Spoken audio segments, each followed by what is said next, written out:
నమస్కారం, వార్తలకు స్వాగతం. ముందుగా ముఖ్యాంశాలు.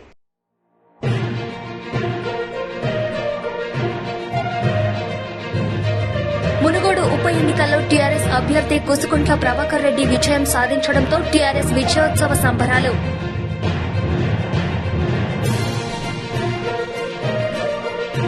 వ్యక్తిగత విమర్శలు దాడులు చేస్తే చూస్తూ ఊరుకోమని మీడియా సమావేశం. జనసేన వీర మహిళల హెచ్చరిక.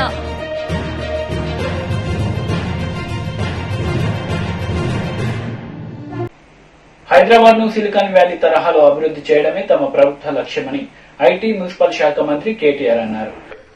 So that's how the whole concept of T-Hub evolved over a couple of hours of conversation. And I was super delighted because, PJN offered me something that was readily available almost. All we needed to do was basically spruce it up, do up the interiors and get going. So that's how 2015, on the 5th of November, exactly 7 years ago, the first building of T-Hub was launched. Once it came into being, I think it spurred a lot of chatter, it spurred a lot of conversations, it spurred a lot of very interesting discussions among the youngsters, among entrepreneurs, among the startup community that a government is actually driving. Because if you look around the world, very, very rarely do you see governments actually playing the role of enablers. Governments typically come out with policies. Governments typically come out with regulatory compliances. In fact, governments more often than not end up being stiflers. If you look at what's happening in the Web3 and crypto world today, I think you would agree with me. Governments typically end up being the stiflers of innovation in a lot of ways. Because, typically we tend to say, okay, this is not right, that is not right, and, we should not be doing this, there are lines you don't cross, etc., etc. That kind of tends to put a huge roadblock on innovation. Munugode ఉప ఎన్నికల్లో TRS BRS అభ్యర్థి కుసుకుంట్ల ప్రభాకర్ రెడ్డి విజయం సాధించడంతో ఆదివారం సాయంత్రం TRS party నాయకులు సంబరాలు జరుపుకున్నారు. మునుగోడు నియోజకవర్గంలో టీఆర్ఎస్ విజయం పట్ల హర్షం వ్యక్తం చేస్తూ ఖానాపూర్ నియోజకవర్గం జన్నారం మండలంలో టీఆర్ఎస్ శ్రేణులు సంబరాలు జరుపుకున్నారు. బైక్ ర్యాలీ నిర్వహించి టపాసులు కాల్చి స్వీట్లు పంచుతున్నారు. ఈ సందర్భంగా పలువురు టీఆర్ఎస్ నాయకులు మాట్లాడుతూ దేశంలో కేసీఆర్ నాయకత్వాన్ని ప్రజలు కోరుకుంటున్నారని, మునుగోడు విజయం ద్వారా వెల్లడైందన్నారు. కేసీఆర్ ను దేశ రాజకీయాల్లోకి పంపేందుకు ప్రజలు సిగ్నల్ ఇచ్చారని పేర్కొన్నారు. దేశ రాజకీయాలు దిగజారిపోతున్నాయని, ఈ సమయంలో టీఆర్ఎస్ అధినేత బీఆర్ఎస్ ద్వారా దేశ రాజకీయాలలో అరగ్రేటం చేస్తున్నారని పేర్కొన్నారు. అహంకారంతో బీజేపీ వద్ద కాంట్రాక్టుల కోసం కకృతి పడి వేల కోట్ల ఆశపడ్డ రాజగోపాల్ రెడ్డికి అక్కడి ప్రజలు గుణపాఠం చెప్పారని పేర్కొన్నారు. ఈ కార్యక్రమంలో YCP MPP Vinay Kumar, TRS AMC vice chairman Rajesh Yadav, director Kumar, MPTC Riyazuddin, TRS నాయకులు సతీష్ కుమార్, శ్రీనివాస్ గౌడ్, భాస్కర్ గౌడ్, జనార్దన్, రజాక్, శ్రీనివాస్ తదితరులు పాల్గొన్నారు.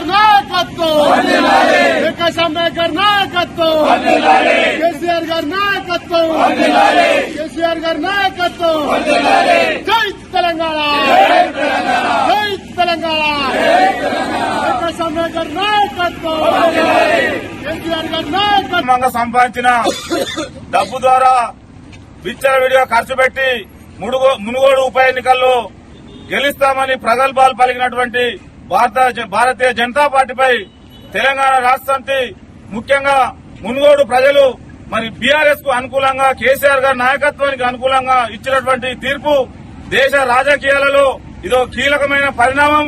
రాబో గుజరాత్ ఎన్నికల్లో తెలంగాణ రాష్ట్ర సమితి కేసీఆర్ గారి నాయకత్వంలో బీఆర్ఎస్ ద్వారా ఈ దేశంలో ప్రత్యేకమైన పాత్ర పోషించడానికి మునుగోడు ప్రజలు కేసీఆర్ గారికి అండగా ఉండి ఈ అయితే బీఆర్ఎస్ అనుకూలంగా ఇచ్చినటువంటి తీర్పును యావత్ తెలంగాణ హర్షిస్తా ఉన్నది.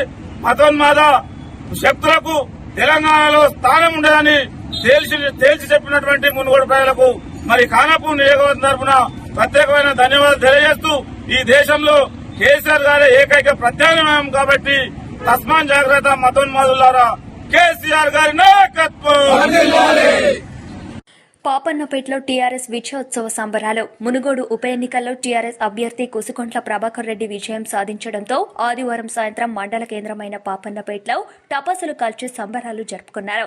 ఎంతో ఉత్కంఠంగా సాగిన ఉప ఎన్నిక ఓట్ల లెక్కింపులో బీజేపీ అభ్యర్థి రాజగోపాల్ రెడ్డిపై 11,000 పైచిలుకు మెజార్టీతో విజయం సాధించడంతో టీఆర్ఎస్ నాయకులు పెద్ద ఎత్తున తరలివచ్చి సుభాష్ చంద్రబోస్ విగ్రహం వద్ద టపాసులు కాల్చి సంబరాలు జరుపుకున్నారు. ఈ కార్యక్రమంలో స్థానిక సర్పంచ్ గురుమూర్తి గౌడ్, మండల పరిషత్ కోఆప్షన్ సభ్యులు గౌస్, పాపన్నపేట రైతు సహకార సంఘం చైర్మన్ మల్లేశం, డైరెక్టర్లు రాజేశ్వర్, సుంకరి శివయ్య, దోమకొండ కిషన్ రెడ్డి, భూమా గౌడ్, మహేందర్ గౌడ్, మాన్పూర్ బాలరాజు, కిష్టయ్య, నిజాం, పటేల్, దానయ్య, మంగలి, లింగంతో పాటు టీఆర్ఎస్ నాయకులు, కార్యకర్తలు పాల్గొన్నారు.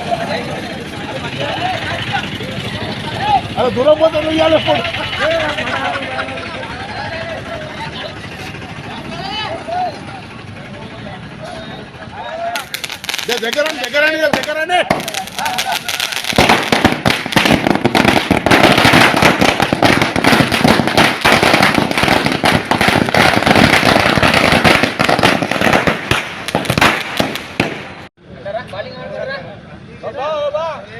अरे आंटी చేయలే బా జై తెలంగాణ జై టీఆర్ఎస్ జై పక్కల పోగల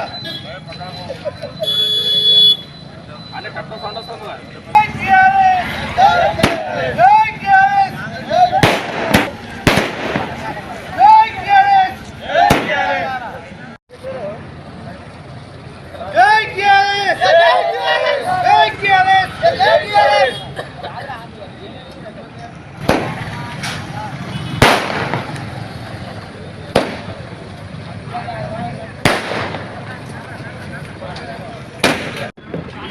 మా ప్రీతమ నాయకురాలు పద్మా దేవేందర్ రెడ్డి యొక్క ఆదేశానుసారం ఆమె ఆధ్వర్యంలో గత నెల రోజుల నుంచి నాంపల్లి మునుగోడు నియోజకవర్గం నుంచి నాంపల్లి మండలంలోని మమ్మదాపురం విలేజ్లో ఎలక్షన్ చేయడం జరిగింది.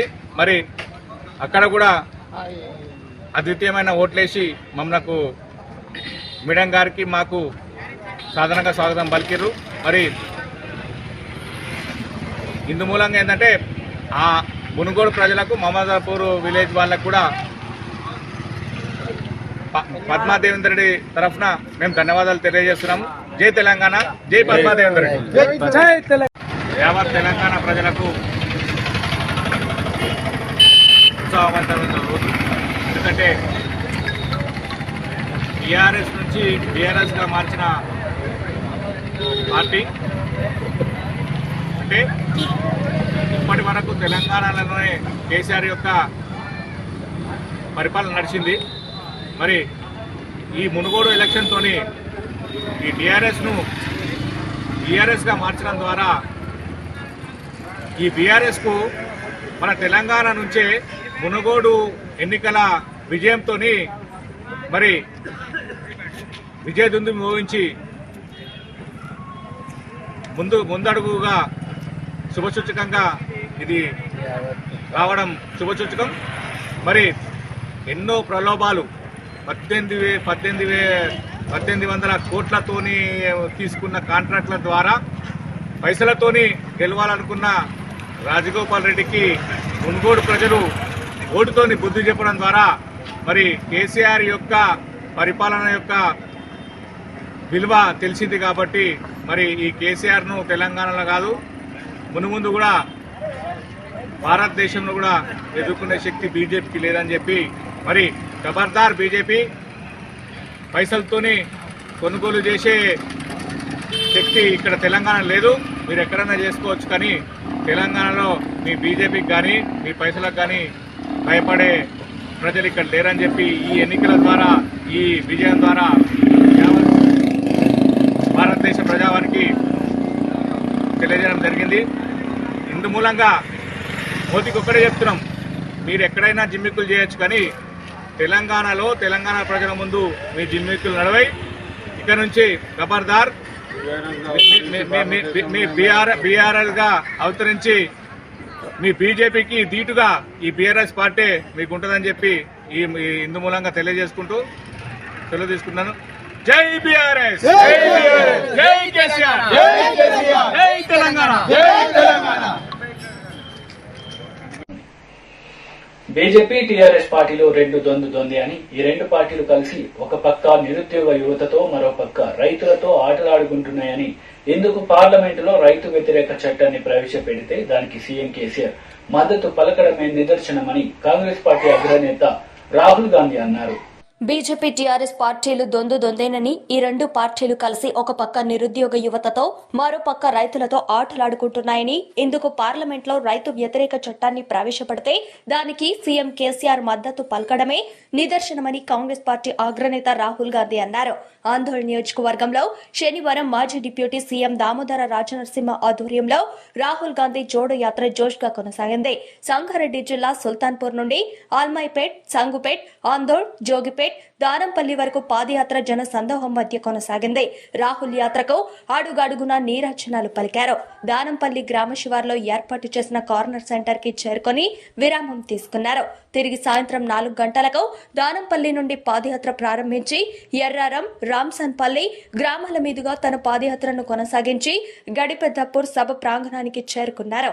ఈ సభలో రాహుల్ గాంధీ మాట్లాడుతూ గత 8 ఏళ్లుగా అటు కేంద్రం ఇటు రాష్ట్ర ప్రభుత్వాలు నిరుద్యోగులు నడ్డి విరిచే ప్రయత్నం చేస్తున్నాయని ఆయన మండిపడ్డారు. ఇదిలా ఉంటే రైతులకు రైతు బంధు పథకం ప్రవేశపెట్టారు. ఆ రైతు బంధు ఎప్పుడు బంద్ అవుతుందో తెలియని పరిస్థితి ఉందని ఆయన హేళన చేశారు. దేశంలో జరుగుతున్న విషయాలను తెలుసుకోవడానికి కన్యాకుమారి నుంచి కాశ్మీర్ వరకు ఈ పాదయాత్రను చేపట్టినట్లు ఆయన పేర్కొన్నారు. ఈ యాత్రలో తాను ఈ ప్రభుత్వాల పాలనలో ప్రజలు, రైతులు, నిరుద్యోగులు పడుతున్న కష్టాలతో పాటు చాలా విషయాలు తెలుసుకున్నానని వివరించారు. తనను ఆదరిస్తూ ఈ పాదయాత్రలో పాల్గొంటున్న ప్రతి అభిమానికి, నాయకులకు, కార్యకర్తలకు ధన్యవాదాలు తెలియజేశారు.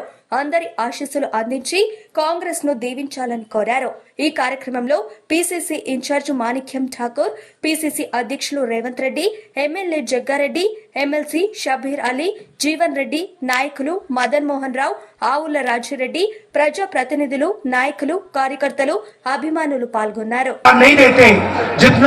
छोटे बिजनेस छोटे व्यापार देते हैं పెద్ద వ్యాపారస్తులు పెద్ద ఇండస్ట్రియలిస్టు ఎక్కువ ఉద్యోగాలు కల్పించరు చిన్న వ్యాపారస్తులు చిన్న మధ్యతర పరిశ్రమలు ఉద్యోగాలు కల్పిస్తారని చెప్పి మనం చేస్తున్నారు रोजगार सरकार भी दे सकती है और पब्लिक सेक्टर में भी रोजगार दिया जा सकता है ప్రభుత్వంలో గాని ప్రభుత్వ రంగ సంస్థల్లో గాని उद्योग उपाधि अवकाशाలు కల్పిస్తున్నాము కల్పించేది 2014 से नरेंद्र मोदी जी ने और तेलंगाना में आपके चीफ मिनिस्टर ने रोजगार देने वाले सेक्टर्स पर आक्रमण किया है 2014 తర్వాత నరేంద్ర మోదీ ఇక్కడ ముఖ్యమంత్రి ఉద్యోగాలు ఇచ్చే రంగాలపై దాడి చేశారు नोटबंदी की जीएसटी लागू की और जो छोटे व्यापारी होते हैं स्मॉल और मीडियम बिजनेसेस चलाते हैं उनको नष्ट कर दिया खत्म कर दिया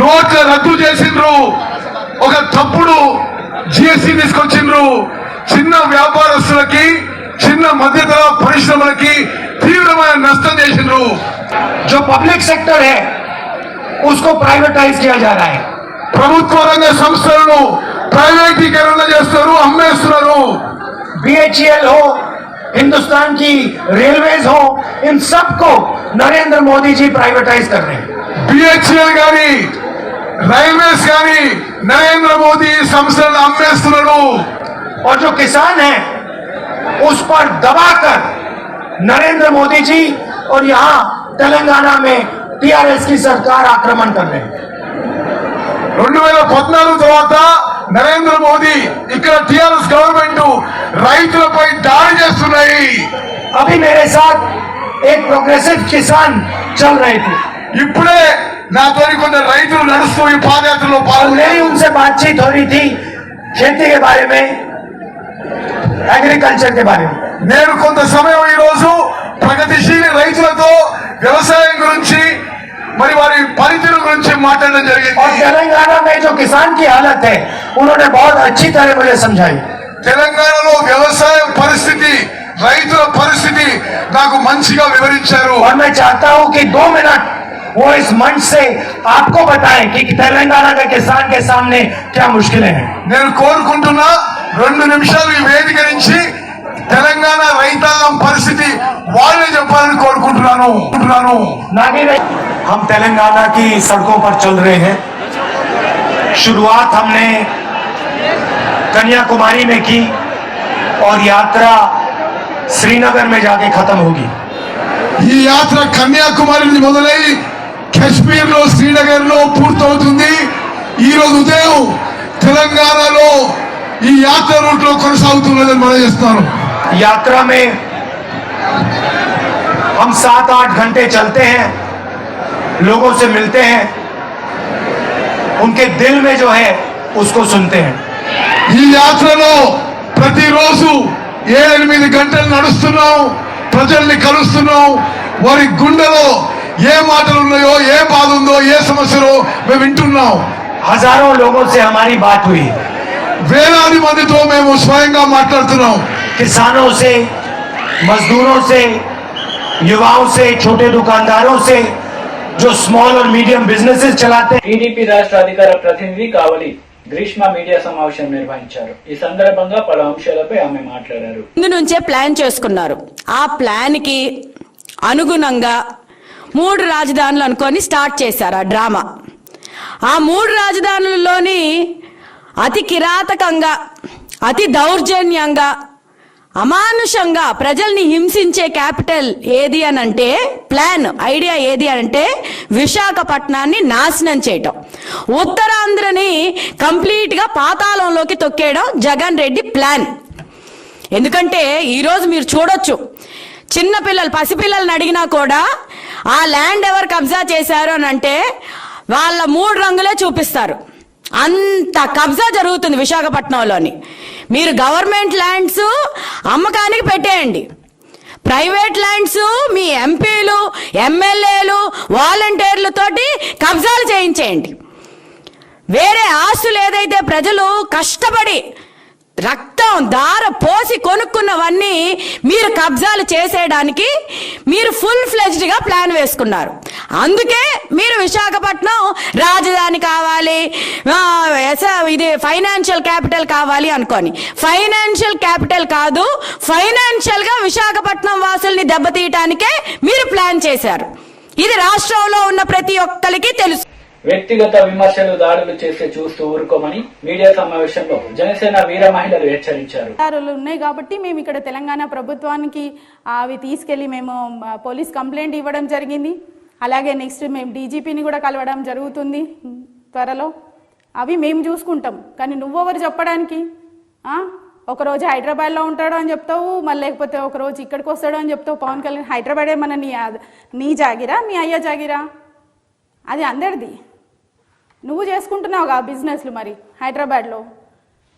నోరు అదుపులో పెట్టుకొని మాట్లాడు రాంబాబు, మీకు ఒకటే చెప్తున్నాం, మా అధ్యక్షులు వారు ప్రజల మనిషి, ప్రజా సమస్యలు ఎక్కడ ఉంటాయో అక్కడికి వెళ్ళిపోతాడు ఆయన।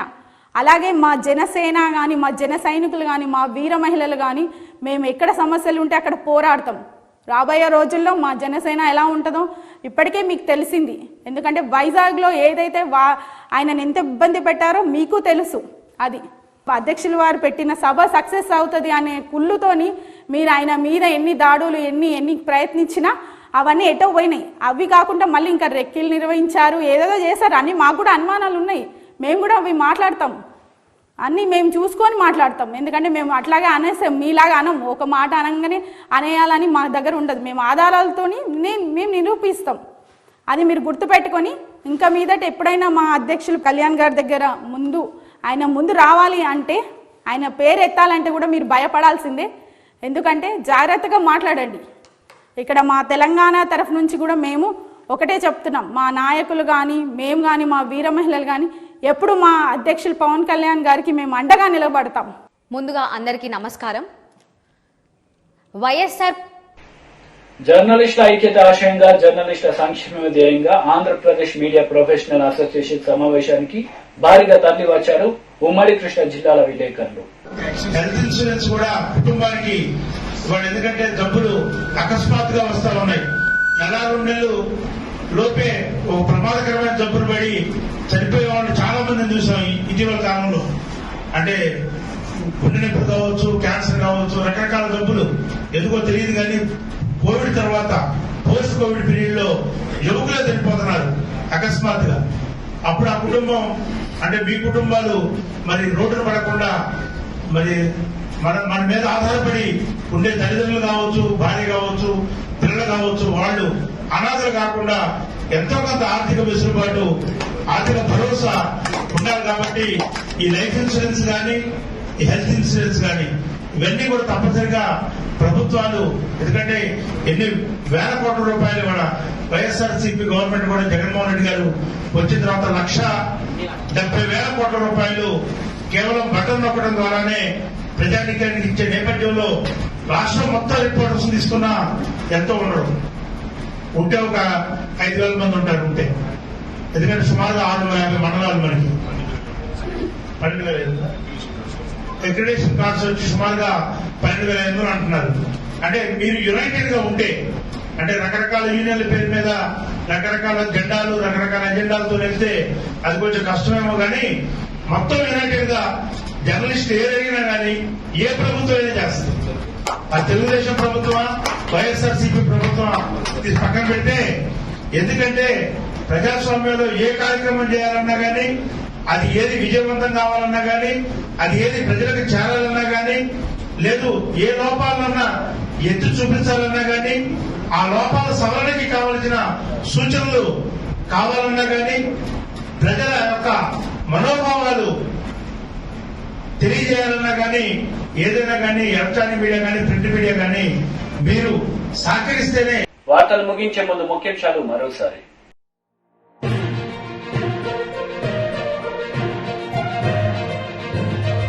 మునుగోడు ఉప ఎన్నికల్లో టీఆర్ఎస్ అభ్యర్థి కుసుకుంట్ల ప్రభాకర్ రెడ్డి విజయం సాధించడంతో టీఆర్ఎస్ విజయోత్సవ సంబరాలు.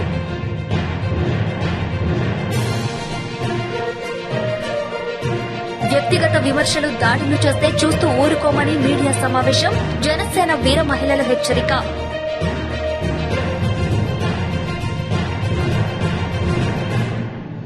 ఈ వార్తలు ఇంతటితో సమాప్తం. తిరిగి ప్రసారమయ్యే వార్తలు మళ్ళీ కలుద్దాం. అంతవరకు సెలవు. నమస్తే.